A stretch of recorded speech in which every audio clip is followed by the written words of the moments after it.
The 18 Strong Podcast, episode number 165 with Chip Brewer, President and CEO of Callaway Golf. You know, our culture, our team is committed to making products that are, pleasingly different, demonstrably superior, products that are significantly better. Welcome to the 18 Strong Podcast, where you get direct access to the world's greatest experts on training harder, practicing smarter, and playing better golf. Now, here's your host, Jeff Pellizzero. Hey, what's up, guys? Welcome back to the 18 Strong Podcast. I'm Jeff Pellizzero, your host. And if this is the first time you've joined us here, first of all, thank you for listening in. And I just want to let you know that it's our mission here to bring you education and entertaining information from some of the best in the world of golf, whether it be a coach, a professional, or someone that has an impact in the game. And that's what we have this week with our guest, Chip Brewer, the CEO and president of Callaway Golf. I believe this is the first time we've had anyone on the show from one of the biggest names, the biggest companies in the world of golf. And so I really wanted to touch base with Chip on, just the whole process. What goes down when they come up with new technology, or how do they come up with new technology with all the different regulations and things that they have to pay attention to, and how do they keep building a brand that we want to be a part of? And I think most of us will agree that, 5, 6, 7 years ago, the brand of Callaway was not as prominent as it is today. And a lot of that has to do with what Chip has done. You're going to hear stories in here about, the changes that they've implemented and some of the different things that they've done to build the brand back up. I kind of thought of the brand of Callaway, 10 years ago as kind of my dad's brand or my uncle's brand. And now it has such a different vibe to it. And it's some of the hottest clubs out there. The Epic Driver and the irons that they have are just kind of flying off the shelves. Apparently everybody I know has an Epic Driver these days. So I just wanted to talk to Chip about, how do they come up with some of that innovation? And then also, with the players that they have, how do they figure out who they want to approach to represent their brand? Because I know that that's a big deal to put that Callaway stamp on somebody's shirt or their bag. And, I'm sure they have regulations as far as who they want to be representing them on TV on the weekends. And how do they pick some of the newer talent that's coming out? And who do they think is going to be, kind of the next big thing? And then lastly, we just talk about, what's new for Callaway, what's coming, what can we expect? There's been a lot of changes, a lot of acquisitions of, companies like Travis Matthew, and just Chip gives us an inside scoop as far as what we can expect from them and what we can look at from Callaway in the future. So I think this was a really fascinating episode. It was awesome to get to talk to somebody who is at the helm of a company like this. So I'm sure you're going to enjoy it. Of course, I want to say a quick thanks to our sponsor for this week's episode, which is Scratch. If you haven't checked out the Adventures in Golf series by Scratch with Eric Anders Lang, who we had on the podcast just a couple weeks ago, I highly recommend going over and checking it out. Just go to Scratch's Facebook page. That's the best place to go find their initial content and all of the different videos that they're putting out, including some of the other episodes with Boo Weekly and Beef. They've got a little series of those two guys going back and forth with some different challenges between Boo and Beef, which is hilarious. So definitely check out Scratch. They've been a huge supporter of the 18 Strong Podcast, and want to say thanks to them. All right, let's get into the episode here with Chip Brewer.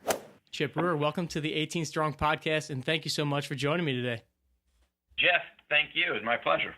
Absolutely. So, Chip, if I could, I know that over the past several years, we've seen kind of resurgence of the brand of Callaway. And so I'd like you to take us back to 2012. You just kind of start in your position as CEO, president of Callaway. What was the first thought that you had and kind of first order of business for you to take care of coming into this big ship of Callaway? Well, one of my first thoughts, and I can still remember it, is as I pulled into the parking lot outside of Callaway and walked up to the front doors, and we have a fairly large building, impressive facade. It was, holy shit, what did I get myself into? And buck up and act confident, young man, so we can get off to a good start here. But Jeff, as I think I've been in the industry at that point for 14 years. I grew up around the game, loved it. I played a Big Bertha driver in my youth, and many of the products through different periods of time, not the 14 years just prior to being here because I was at a competitor, but I had a lot of respect and at times awe for Callaway and the scale and opportunity. When I got here, it was both a dream come true, but also, a challenge because, I knew there was a lot of work to do. I knew that there was, tremendous opportunity. It really was. I talked to people about it, a dream job. But, I came from a smaller competitor to Callaway. It was a big jump. And, there were people that probably believed I didn't deserve the job. So it was a unique and special experience for me. And, when I got here and got to know the people and got my arms around the iconic nature of the brand and the strength of the resources, et cetera, the more I've been here, the more I've been excited about it. And, that continues to today. And so once you kind of step into that role, and maybe if you could even kind of let us know, as the CEO, as the president, what is your role specifically on, because I assume you have all kinds of engineer and staff and all these other different people that you're in charge of, or, kind of globally setting this vision. What is it day to day that you're trying to do there, and how has that kind of shifted from 2012 into where we are now and what we see as the Callaway brand these days? Yeah, when I got here, we were a turnaround. The company hadn't been resonating in the marketplace. Its financial performance hadn't been very good, and I joke about it, but it's if there'd been a fight, they had to stop it because we weren't winning, and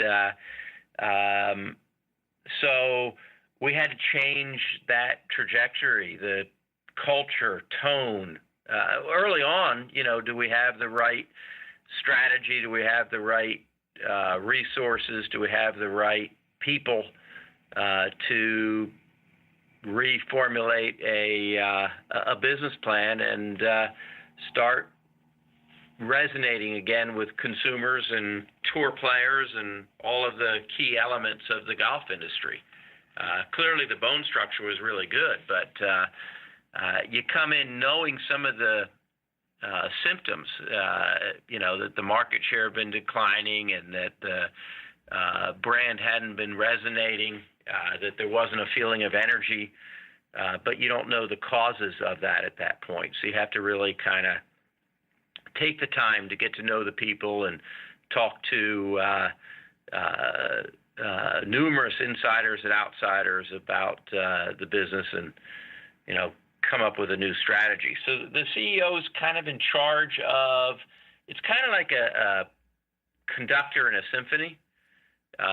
You've got different departments and functional areas and regions, and you have to know whether the resources within each of those are appropriate, whether you have to change some of that, whether you have to add resources, and then how to make it all work together.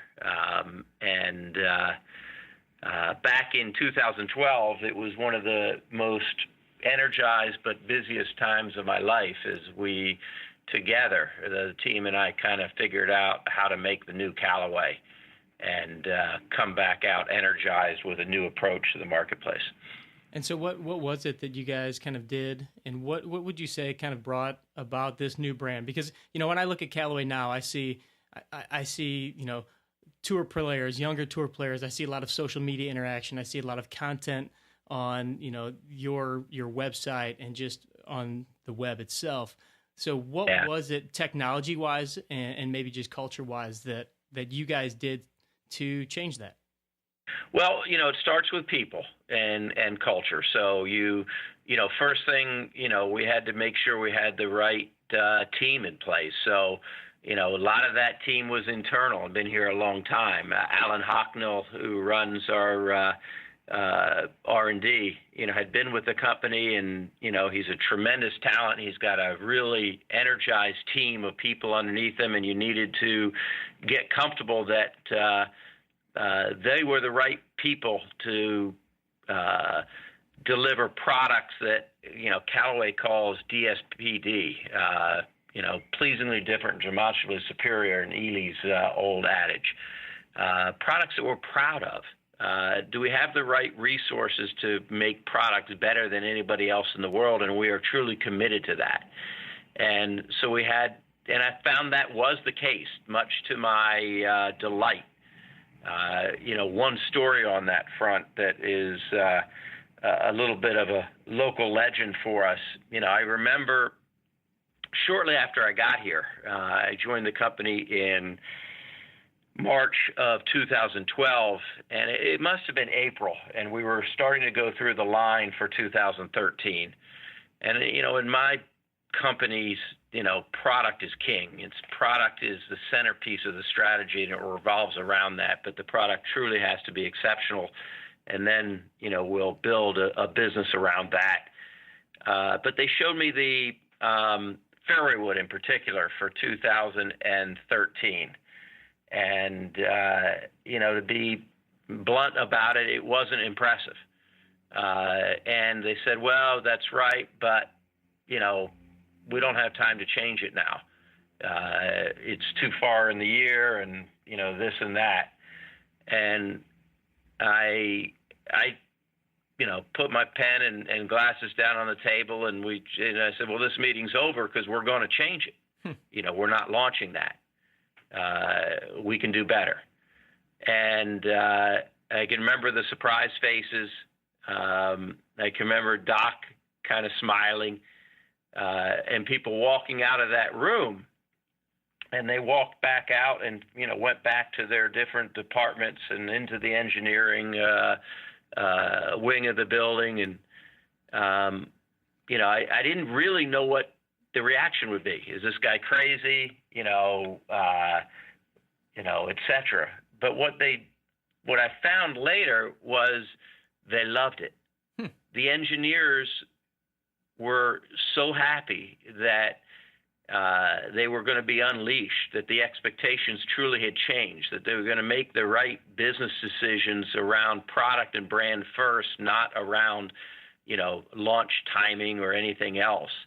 That they rallied and they got that product completely changed. We launched the X-Hot fairway woods in 2013, introduced cup face into fairway woods, and really started the turnaround of our business. But what culturally changed that day was probably more important, and what made me so happy was how the engineering team really welcomed that. They had to work a lot extra hours. They had to go do things under time frames and constraints that they previously thought were too stringent. But that's why they were here in the first place.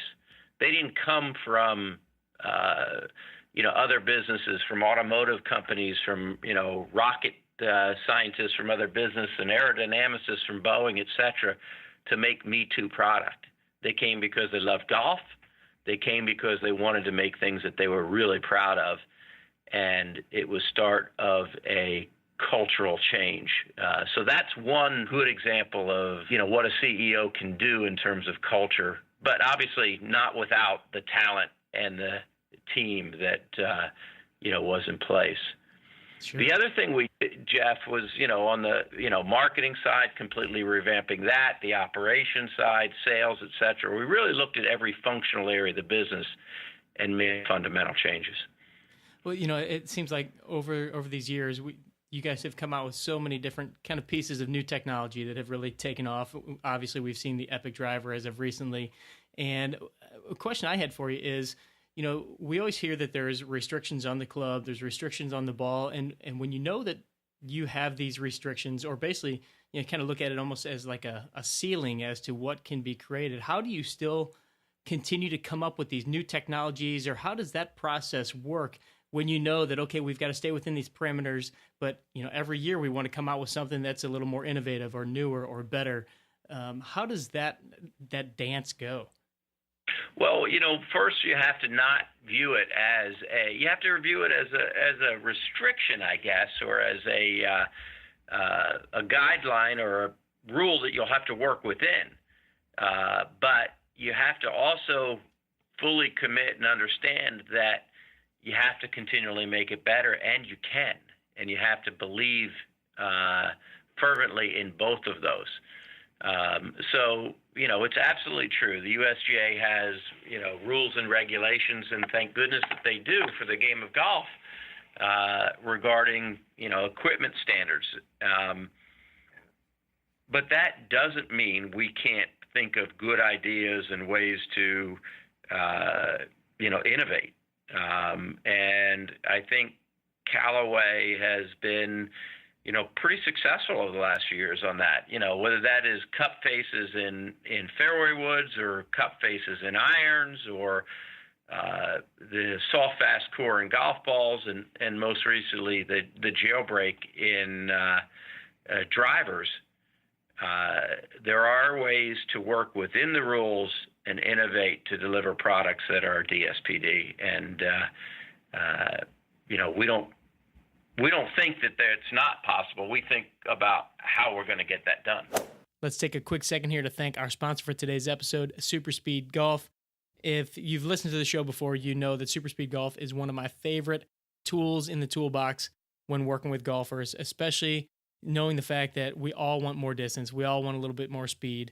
And one of the greatest ways I've found to increase clubhead speed is by using the Super Speed Golf Overspeed training system. They've got hundreds and hundreds of tour players using them, thousands of regular golfers that are all seeing dramatic improvements in their swing speed in just a short period of time. I mean, I've seen definite improvements in speed up to 5 to 10 miles an hour in less than a month's time. And that's after implementing just the simple protocols that they provide you with from Super Speed Golf. So if you haven't gotten your hands on a set yet, go to superspeedgolf.com and be sure to use the code 18STRONG. All right, let's get back to Chip.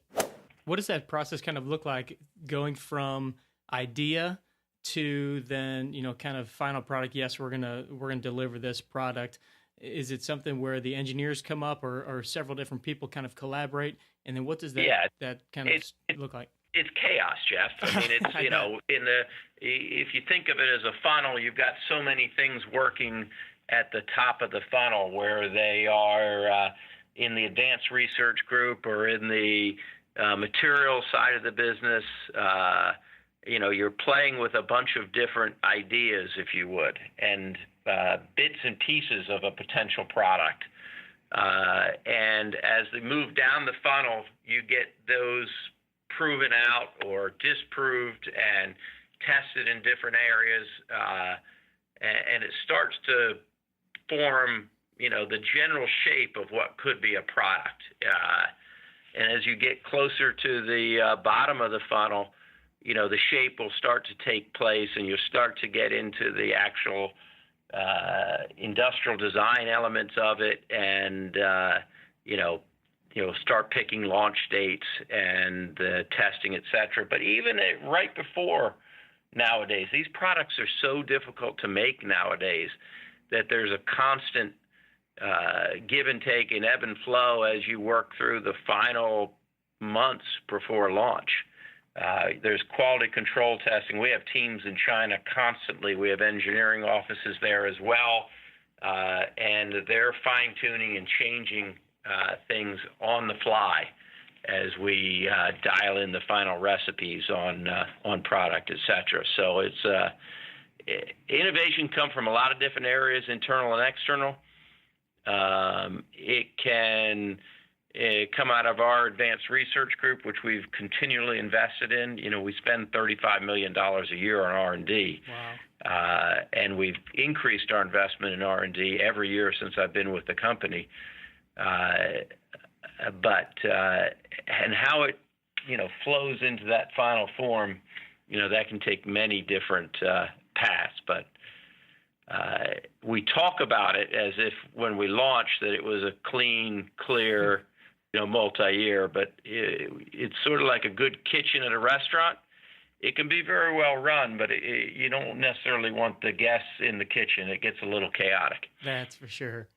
How much, if any, do your tour players ever provide feedback or any input into what happens with a design? It varies on the product line.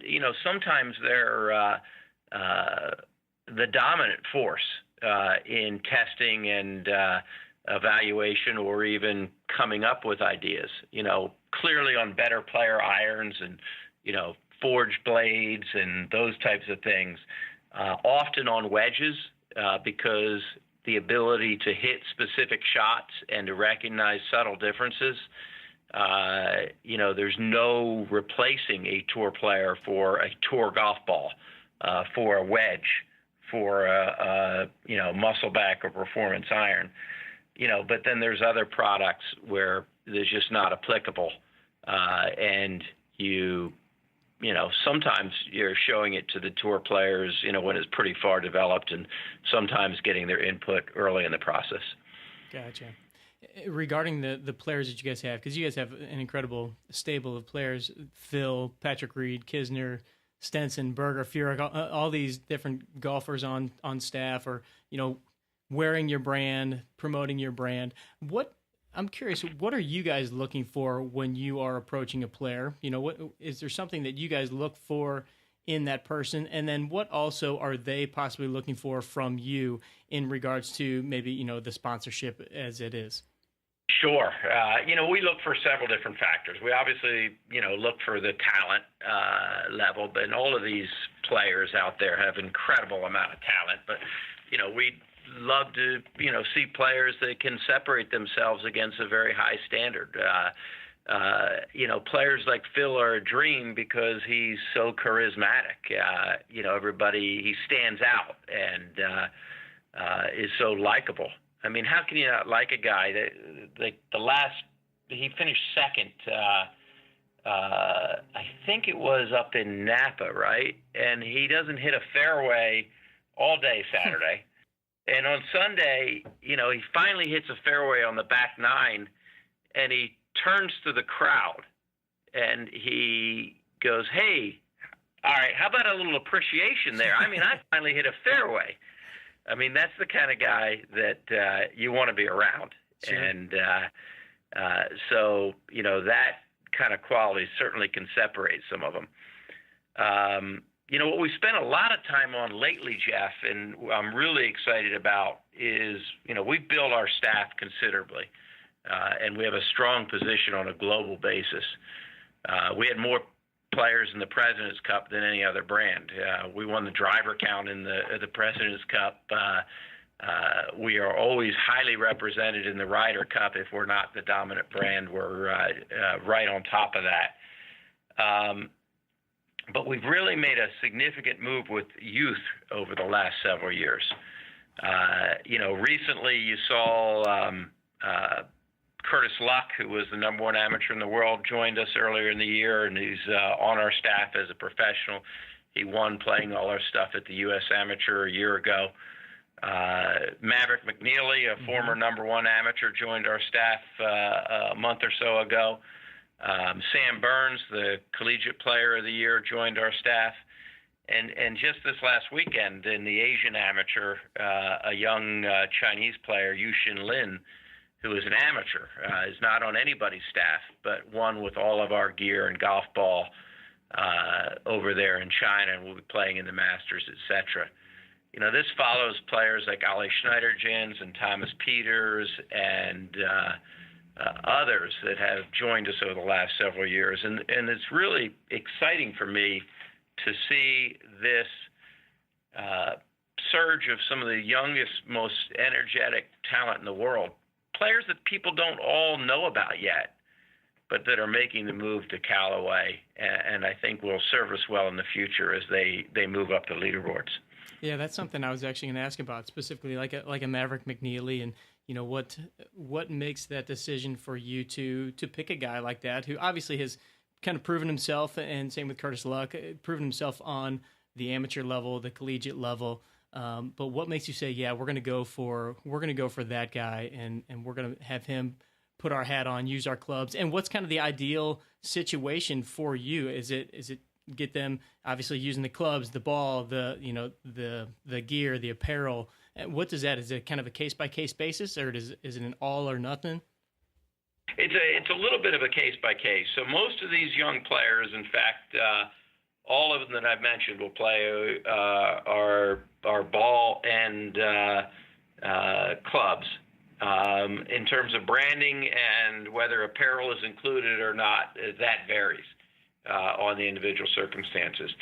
But all of them are good players that should be able to cut through, and they're all good people that we think reflect positively on the brand. Excellent. And I know one question I wanted to ask you was regarding the acquisition of Travis Matthew.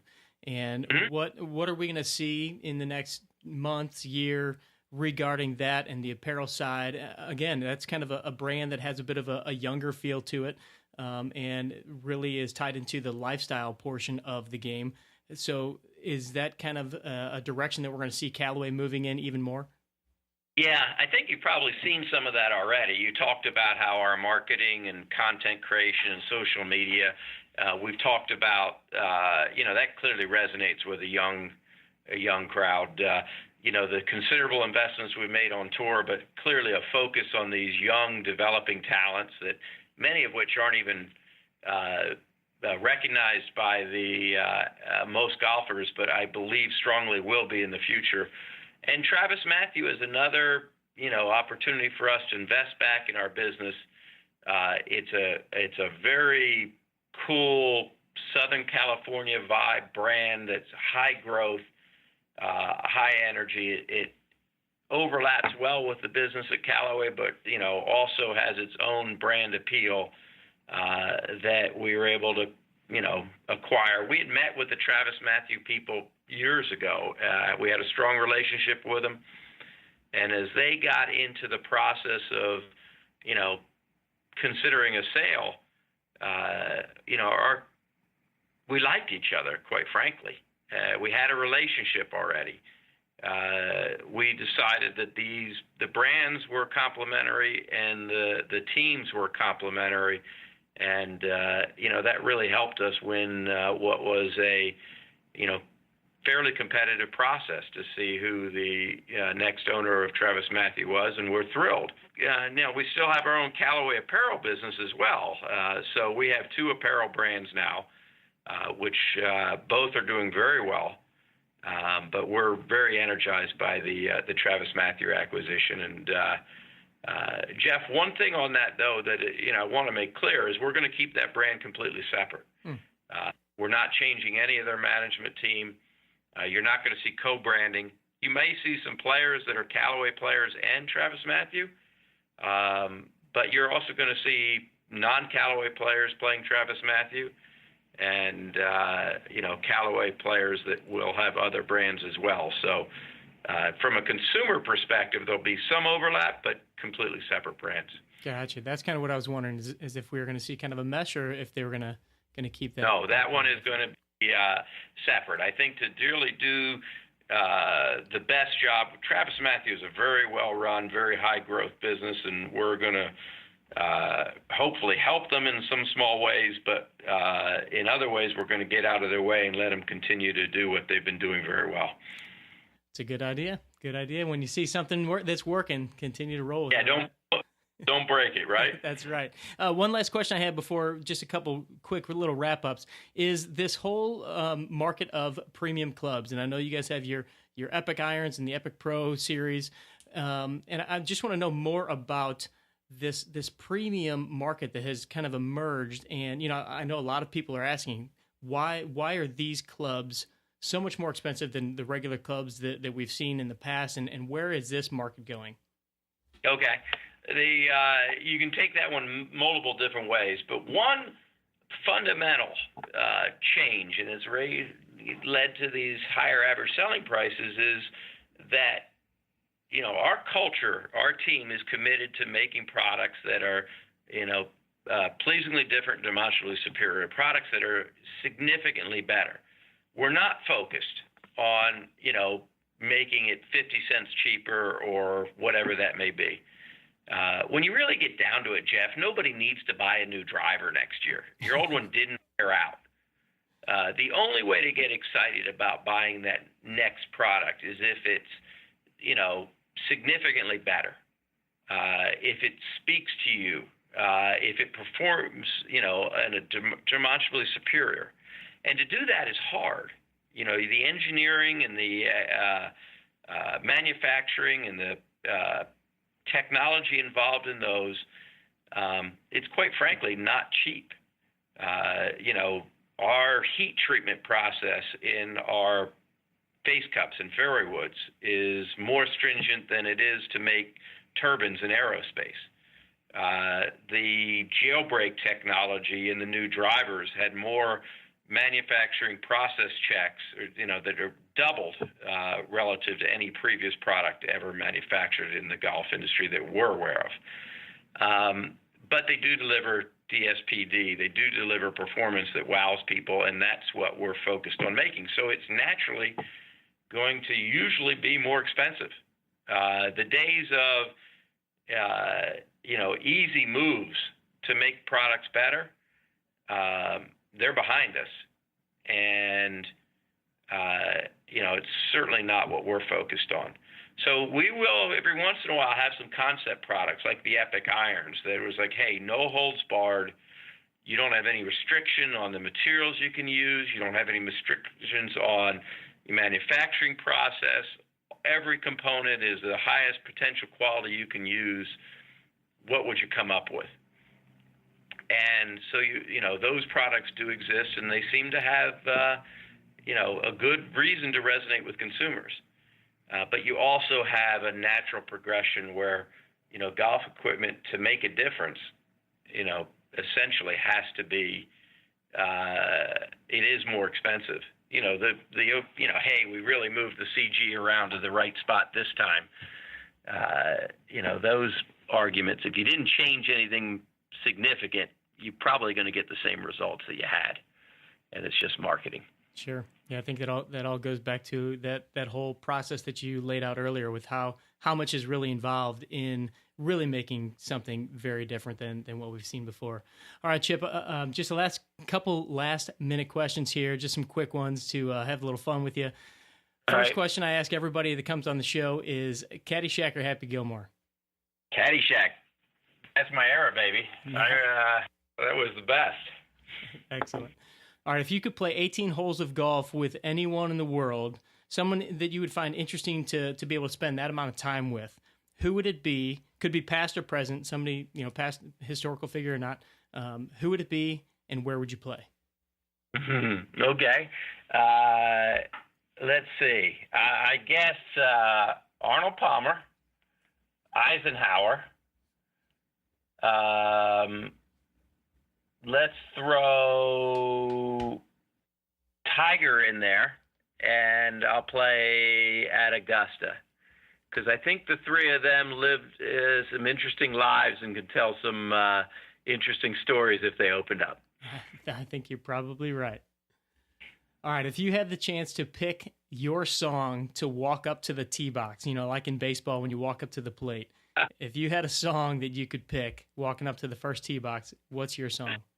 It should be something not too intimidating, but because I'm not going to intimidate anybody coming up to the tee box. But I guess I'll go with, how about Rocky? I'm a Philly boy. Rocky was our idol, and heck, Rocky didn't win the fight, but he worked pretty hard, and I kind of pride myself in working pretty hard and being committed as well. So we'll go with Rocky. That's fantastic. One of my favorite movies of all time. It's hard to beat that one. Absolutely. All right, Chip, before we let you go, any last piece of advice for the golfer that's out there? They're maybe looking for, their new set of clubs, or trying to figure out, there's so many clubs, so many manufacturers, everything out there. What's one piece of advice you could give that person that's just kind of ready to make the plunge? That the obvious ones when you're looking at equipment is you get fit. Go to a fitter that you have absolute confidence in, and then don't rush that process. You got to be swinging well that day. You got to be comfortable, and there's some wonderful new technologies out there now and coming that are well worth the investment. But put the extra time into the process to make your selection the right one.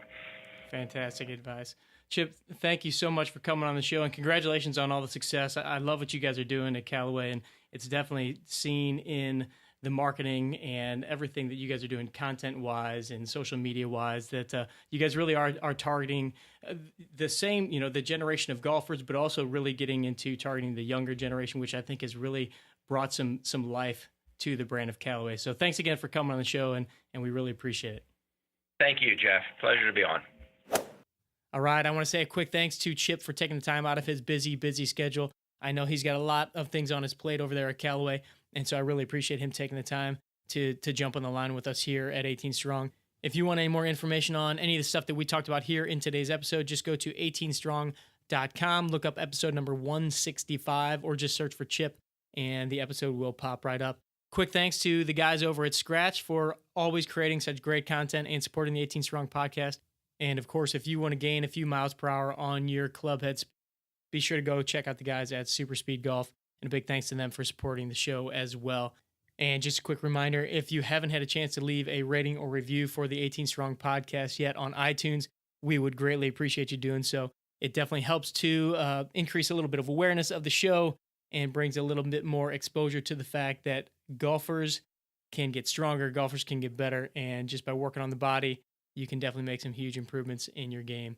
All right, thanks again. We'll catch up with you next week. Train hard, practice smart, and play better golf.